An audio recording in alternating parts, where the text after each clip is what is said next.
I'm joined now by Priyanka Malhotra, who was chairing the CCP Landscape panel. So Priyanka, tell us what guests were panellists at this event? So we had a very exciting set of guests. We had three client clearing heads from three big banks, from the UBS, BNP Paribas and Credit Suisse.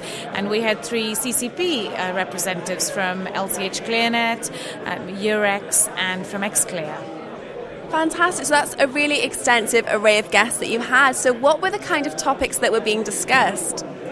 The key topics we discussed were how are capital and liquidity regulations that have been brought in for the banks after the crisis affecting their business models on clearing and then affecting the membership and the volumes at CCPs.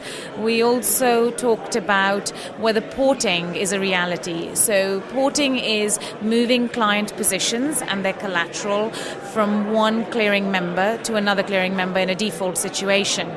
That's the situation that all CCPs plan for, is how we're going to deal with a situation when a clearing member defaults. So on porting, we had a very lively discussion for about half an hour. Fantastic. And were there any really significant points that were made by certain panellists that really stood out for you? Yes, so on porting in particular, we talked about, is porting a reality?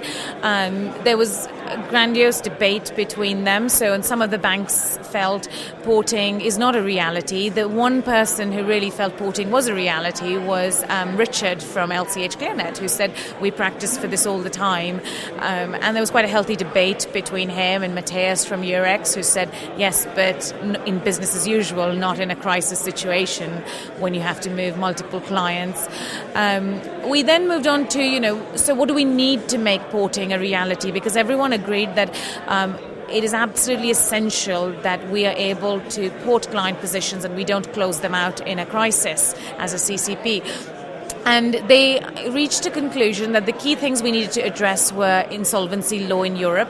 So unlike the US, which was the comparator many of them used, where you have one uniform insolvency law, in Europe you have multiple laws. So in each country you have a different law. So it's unclear how we would actually reconcile those differences between each law.